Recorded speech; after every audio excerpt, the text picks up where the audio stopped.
지난주에 이어서 계속 소망에 관한 그 말씀을 전거하고자 합니다. 오늘은 소망, 그 영광스러운 기업의 풍성함이라는 제목으로 함께 은혜를 나누고자 합니다. 바울은 오늘 본문에서 소망과 함께 성도 안에서 그 기업의 영광의 풍성함이 무엇인지 알기를 원한다라고 기도하고 있습니다. 에베소 성도들이 이를 좀 알았으면 좋겠다라는 것입니다. 기업은 자녀가 부모로부터 물려받는 유산이지요. 하늘 아버지께서는 우리에게 유산을 물려주실 것입니다. 우리가 그것을 물려받아 다스리게 될 것입니다. 아주 풍성하게 물려받을 것이다, 이렇게 말씀을 합니다. 왕노릇할 정도면 얼마나 크고 많이 받겠습니까? 우리는 이것에 대해서 구체적으로는 잘 알지 못합니다. 그러나 성경은 우리가 그곳에서 왕노릇한다라고 분명히 말하고 있습니다. 이것을 상징적으로 해석하기보다는 문자 그대로 나는 해석하는 것이 옳다라고 봅니다. 그래서 우리가 새 하늘과 새 땅에 들어가서 왕노릇한다 그러잖아요. 예수님께서도 내가 하늘로 올라가는 이유는 너희들을 위해서 집을, 맨션을 준비하러 간다, 그렇게 말씀하셨잖아요. 그래서 새 하늘과 새 땅에서 우리가 지낼 때 분명한 것은 뭐냐면 우리에게 집이 주어진다는 거예요. 그리고 우리에게 유산이 주어진다는 거예요. 그리고 우리는 그곳에서 왕노릇한다는 거예요. 통치한다는 거예요. 다스린다는 거예요. 그러니까 우리가 그런 존재가 된다는 거예요. 이게 이제 우리가 아버지 하나님으로부터 받는 유산이다, 이렇게 생각할 수가 있겠습니다. 우리에게 주신 그 기업의 풍성함이 바로 그것이 될 것이다. 그러니까 하나님 아버지는 자녀들에게 뭔가를 많이 주시겠다는 거예요. 우리가 직접적으로는 지금은 눈에 보이지 않으니까 뭐 손에 잡히는 게 없잖아요. 그러니까 줄지 안 줄지, 내가 받을지 안 받을지, 그거 오리무중이지 않습니까? 그지요? 그래서 뭐냐면은 바울이 지금 말하는 게 소망이라는 거예요. 소망이라는 거예요. 소망은 현실적으로 내가 탁 잡는 건 없지만은, 그러나 미래에 내가 어떤 것을 붙잡게 될 것이다 라는, 그게 소망이잖아요. 미래에 일어날 것을 현재에서 내가 바라보는 거, 그게 소망이지 않습니까? 그 호흡이지 않습니까? 그렇지만은 이 소망에 뭐가 들어갑니까? 믿음이라는 게 들어가는 거잖아요. 그래서 믿음은 바라는 것들의 뭐라고요? 실상이라는 거예요. 믿음은 소망하는 것들의 실상이라는 거예요. 그러니까 소망과 믿음이 합해지면 뭐냐? 그게 미래에 이루어질 일이고 미래에 우리가 받을 것이지만은 현재에 그게 확정되어진다는 거예요. 믿음은 바라는 것들이 실상이요, 보이지 않는 것들의 증거라고 했을 때에 오늘 이 말씀과도 적용되는 거예요. 왜냐? 소망이니까. 소망이니까. 그래서 우리가 왕노릇하고 새 하늘과 새 땅에서, 그죠? 멋진 우리 주님께서 주신 그 집안에서, 여러분, 지금 우리가 지난번에도 이야기했듯이 지금 우리가 죽으면 낙원에 가죠. 낙원에는 뭐만 있습니까? 육체는 없습니다. 육체는 어디에 있습니까? 썩어져서 흙으로 돌아갔죠. 그래서 지금 낙원에 있는 것은 영혼만 있어요. 근데 새하늘과 새 땅은 예수님이 최후에 부활하셔서 우리의 몸이 다시 살아나는 거예요. 그게 부활이에요. 그래서 새하늘과 새 땅에는 우리의 몸도 가는 거예요. 우리가 몸하고 떨어졌던, 분리되어졌던 우리의 영혼과 우리의 몸이 다시 결합되는 거예요. 그러니까 신령한 몸으로 다시 살고, 욕된 몸으로 심었다가 영광스러운 몸으로 다시 사는 거예요. 신령한 몸으로 다시 사는 거예요. 연약한 몸으로 심었다가 강한 몸으로 다시 사는 거예요. 이게 새하늘과 새 땅에서 우리가 살게 되는 우리의 몸이에요. 그러니까 몸이 있으니까 뭐 집도 필요하잖아요. 그리고 거기는 물리적인, 천국은 우리가 생각할 때 영혼만 사는 것이다. 영혼만 살면 물리가 없어요. 그죠? 영혼만 존재하는 곳은 물리가 필요하겠어요. 그럼 몸이 있으니까 물리적인 거 있는 거예요. 자연이 있는 거예요. 그렇지 않습니까? 그래서 우리가 그곳에서 통치한다는 거예요. 다스린다. 이게 우리가 성경 안에서만 우리가 생각해야 하기 때문에 그렇지만은 우리가 조금 더 이렇게 추측을 한다든지 좀 생각의 폭을 좀 넓혀서 생각해 보면 무궁무진하게 우리가 여기서 생각해 볼 수가 있어요. 하나님께서 우리에게 주시는 그 기업이, 유산이 엄청나다라는 거예요. 그래서 우리에게는 이런 소망이 있고 이런 기업이 있으니까 정원 행자님, 이 땅에서 그렇게 잘 먹고 잘 살려고 하지 마라. 이 땅 위에서 그냥 잘 먹고 잘 살려고 하지 마라. 왜? 우리에게 소망이 있다는 거예요. 우리에게 꿈이 있다는 거예요. 거기 가서 잘 살아야지. 거기도 못 들어갈 수도 있잖아요. 못 들어갈 수도 있잖아요. 그럼 뭐 거기 못 들어가면 큰일 나는 거라. 여기서 아무리 권력을 가지고 떵떵거리면서 살고 모든 거 다 갖추면서 살아본들 새하늘과 새 땅에 못 들어가면 무슨 의미가 있어요? 그렇지 않겠습니까? 의미가 없어요. 우리가 여기서 살면 뭐 많이 살면 90, 무슨 100살 뭐 이렇게 형제들은 100살 정도까지는 사는 게 보편화 되겠죠. 일반적인 게 되겠죠. 한 90에서 100살 그죠? 일반적인 게 되겠죠. 우리 시대는 뭐 한 90까지는 여러분들은 한 100살까지는 한다. 일반적으로 사는 게 100살 정도가 거의 뭐 일반적인 것이 안 되겠나 싶은데요. 그래 맞아요. 그리고 사는 분 나머지 삶이 있는데 거기서 어떻게 살래요? 그렇잖아요. 그래서 그게 우리의 소망이다라는 거예요. 소망이다. 근데 이 소망의 부르심이 무엇인지 사도 바울이 에베소 성도들에게 너 좀 알아라. 알면 왜 알아야 하겠어요? 알면 현재의 나의 이 삶이, 알면 현재 나의 이 삶이 달라진다는 거예요. 불평으로 가득 차 있고 원망으로 가득 차 있고 막 시기가 나고 다른 사람하고 비교가 되고 그죠? 그러면서 나는 좀 위축되고 막 비참한 그런 어떤 상황, 느낌 갖게 되고 그런 게 사라져요. 소망이 있으면, 소망을 알면. 소망을 알면은 그 소망이 없으니까 이 땅에서 어쩌든지 간에 잘 살려고 그러고 더 많은 차, 더 좋은 차, 더 좋은 자리, 더 높은 자리 막 올라가려고 그러잖아요. 이 세상이 끝이라고 생각하니까, 이게 다라고 생각하니까. 보십시오. 공산주의 여러분, 그 칼막스의 사상이 어디서 나온 줄 아십니까? 칼막스의 사상, 이 공산주의 사상이 이게 어디서 나왔냐면 유물론 사상이잖아요. 이 유물론 사상이 에피쿠로스 학파에서 나왔습니다. 쾌락주의자. 쾌락주의에서 나온 거예요. 쾌락주의는 뭐냐면 사람 이 땅에서 죽고 나면 끝이다. 다 분해된다. 다 사라지고 없다. 그리고 이 세상에 일어나는 우연의 일치다. 모든 것이 우연에 의해서 일어나는 것이다. 필요는 없다. 필요는 없다. 우연이다. 실제적으로 우리가 사람이 죽고 나면은 미생물이 들어와서 썩잖아요. 썩고 뼈도 썩고 다 썩잖아요. 그리고 흙으로 돌아가지 않습니까? 심지어 이 에피쿠로스 학파는 우리의 이 정신, 영혼, 정신까지도 다 분해된다 그래요. 원자가 되고 다 썩어가지고. 자, 뭐죠? 빨리 끝낼게.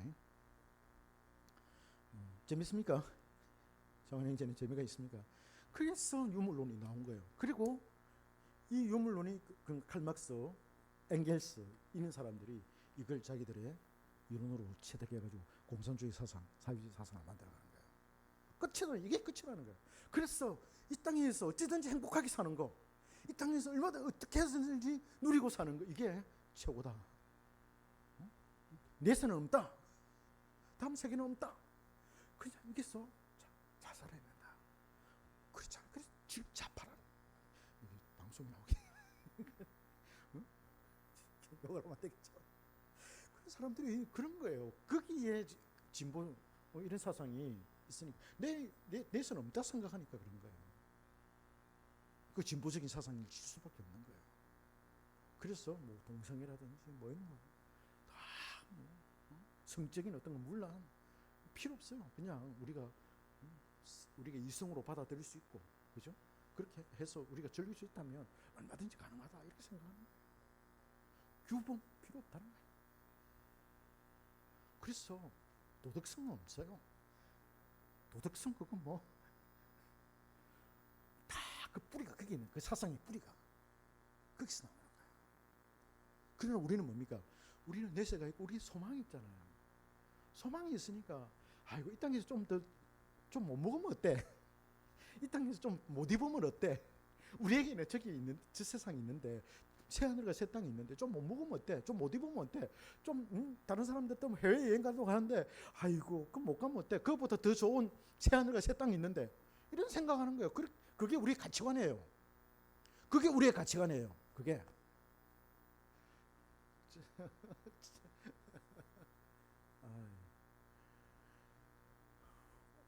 이상해. 오늘 오후에 말이 잘 나오네요. 오후에 오늘 설교가 잘 되네요. 오전에는 좀 힘들더니만은 오후에 오늘 잘 되네요. 그렇잖아요. 그래서 우리는 땅에서 비참함이라든지 사도도 그랬고 선지자들도 그랬고 예수님을 따른 제자들도 그랬어요. 이 땅에서 잘 살려고 하지 않았어요.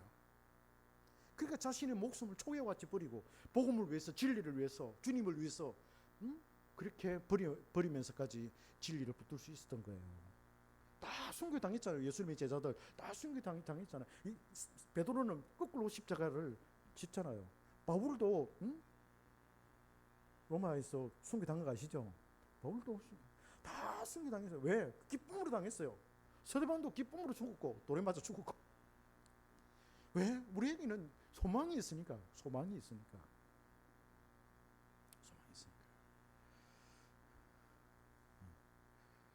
그런 거예요. 그래서 소망이 있으니까 너무 이 세상에서 잘 살려고 하지 마라. 너무 잘 먹고 잘 살려고 하지 마라. 그거는 소망 없는 사람들이 꿈꾸는 거고 에피쿠로스 학파에 소속된 사람들이 추구하는 거지. 우리는 아니다. 그래서 사도 바울이 이 소망이 무엇인지 알아라. 그 기업의 영광의 풍성함이 무엇인지 에베소 성도들이 당신들 좀 알기를 바란다. 그렇게 말하고 있는 거예요. 할렐루야. 그럼 우리가 이제 이 문제를 한번 생각해 보겠습니다. 왜 사람들이 알려고 하지 않을까? 소망에 대해서 왜 무지할까? 몇 가지 이유를 듭니다. 첫 번째로는 우리의 마음의 눈이 밝아지지 않았기 때문에. 그래서 마음의 눈을 밝히시사 그 기업의 영광의 풍성이 무엇인지 알게 하소서 이렇게 기도하잖아요. 그 거꾸로 말하면 뭡니까? 마음의 눈이 닫혀 있다는 거예요. 마음의 눈이 닫혀 있어서 소망을 볼 수 없다는 거예요. 그게 문제입니다. 우리가 그의 부르심의 소망을 알기 위해서는 우리 마음의 눈이 밝아져야 됩니다. 소망은 눈에 보이지 않습니다. 그렇잖아요. 소망은 눈에 보이지 않아요. 우리 눈에 보이는 것만 우리는 쫓아가죠. 그것을 얻으려고 현실 세계에서 더 많이 가지려고 더 높은 자리에 오르려고 명예를 추구합니다. 우리가 이 세상을 사랑하면 영의 눈, 마음의 눈이 어두워져서 우리가 알아야 할 소망을 알 수도 없고 볼 수도 없어요. 그리고 보려고도 하지 않아요. 왜? 마음의 눈이 닫혀 있으니까. 마음은 인격의 자소예요. 우리가 영적인 것을 마음으로 보고 마음으로 느끼고 깨닫습니다. 그러니 마음의 역할이 작으면 작을수록 영적인 것, 하늘의 것, 미래의 소망을 볼 수가 없고 알 수가 없는 거예요. 거기에 관련된 말씀을 읽어도 눈에 들어오지 않습니다. 마음에 와닿지 않는다는 거예요.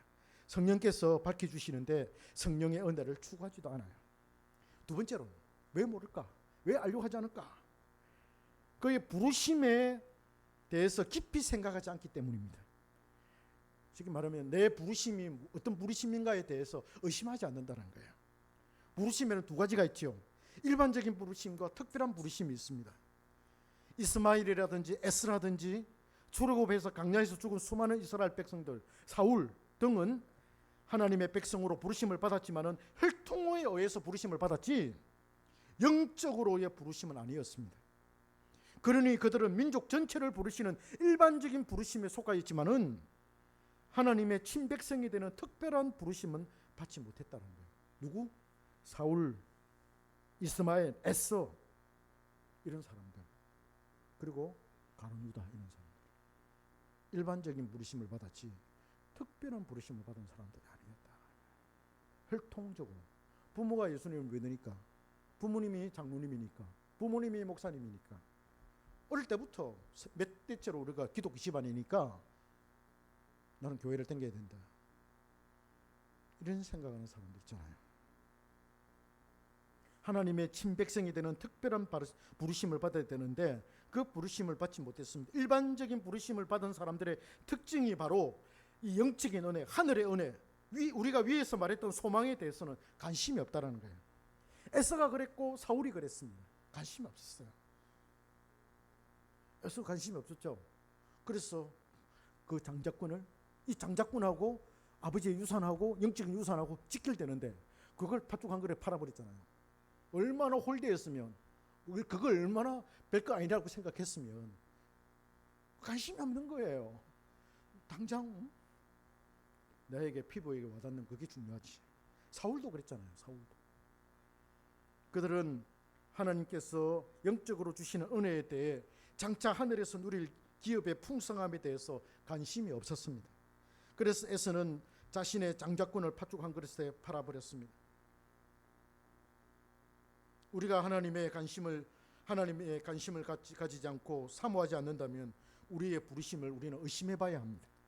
우리가 특별한 부르심을 입었다면 우리는 이것을 추구하게 됩니다. 반드시 그렇습니다. 성도는 반드시 환난과 고난을 당합니다. 그 고난에서 얻는 게 인내이고, 인내는 연단을 낳고 연단은 뭘 낳는다고요? 인내는 연단을 낳고 연단은 소망을 이루는, 소망을 낳는다. 연단이. 내가 고난을 당합니다. 어려움을 당합니다. 시시거립니다. 참습니다. 견딥니다. 그러면서 뭐가 생겨납니까? 인내가 생겨나서 참고 견디고 버티고, 그죠? 그런 어떤 힘이 나에게 주어집니다. 그게 인내의 능력이에요. 인내가 능력 주어지면 우리 속에 뭐가 이루어진다고? 소망이 주어집니다. 그러면 참고 견디니까 뭐가, 이 세상을 대해서 내가 더 사랑하지 않고, 이 세상의 것을 내가 더 추구하지 않고, 왜? 힘드니까. 이 세상의 삶이 어려우니까, 고난을 당하니까, 참아야 되니까, 견뎌야 되니까. 그럼 자연적으로 뭘 바라보게 됩니까? 내가 가서 살아야 할 새하늘과 새 땅, 그 기업의 영광의 그 풍성함을 내가 바라보게 되고, 그걸 묻들게 되는 거예요. 소망을. 그런 뜻에서 사도 바로 그렇게 이야기한 거예요. 인내는 고난은 인내를 낳고, 인내는 연단을 낳고, 연단은 뭘 낳는다고요? 소망을 이루는 거예요. 그게 이 원리가 그렇게 되는 거예요. 소망을 낳는다는 게 무엇입니까? 그것을 알고 추구하고 그것이 자신의 본질로 삼는다는 거예요. 그 소망이 본질이라는 거예요. 추구한다는 것이 무엇입니까? 바라는 것입니다. 그곳에 내 마음을 두는 것이고, 그것에 내 마음이 끌리는 거예요. 그 소망에 내 마음이 끌리는 거예요. 그것에 내 마음이 두는 거예요. 그래서 예수님도 말씀하셨잖아요. 물질이 있는 곳이 내 마음이 있다. 물질이 있는 곳이 내 마음이 있는 거예요. 그렇죠? 그처럼 물질을 내가 어디에 둡니까? 내가 물질을 천국에다 쌓아두면 내 마음이 천국에 가 있는 거예요. 그렇잖아요. 그게 우리의 소망인 거예요. 나도 모르게 내 마음이 자꾸 그곳으로 끌려가고, 그곳에 대한 말만 들어도 가슴이 설레이는 거예요. 그리고는 그곳에 대한 그리움이 생겨나게 되고 동경에 사로잡히게 됩니다. 신앙이 깊으면 깊을수록, 신앙 때문에 당하는 환난이 크면 클수록 더욱더 큰 그리움과 큰 사모함을 가지게 됩니다. 이것이 바로 소망에 대한 추구입니다. 할렐루야. 말씀을 맺겠습니다. 우리는 소망이 있습니다. I have hope. 미래에 우리에게 주어질 그 기업의 풍성함이 있습니다. 이것은 지금 우리 눈에 보이지 않습니다. 숨겨져 있기 때문에 볼 수가 없습니다. 그러나 성령으로 우리 마음 눈이 밝아지면 우리는 그것을 볼 수가 있습니다. 볼 수 없는 것을 보는 것이 믿음입니다. 믿음이 크면 클수록, 강하면 강할수록 우리는 더욱 확실하게 소망합니다. 볼 수 있고 그것을 붙들 수가 있습니다. 그것이 환난을 당하는 우리에게 위로가 될 것입니다. 여러분들에게 위로가 되었으면 좋겠습니다. 소망이 정원 행제님에게 위로가 됐으면 좋겠습니다. 나나 천국 갔어. 내가 누리게 될 거야. 내 소망이 있어. 이것이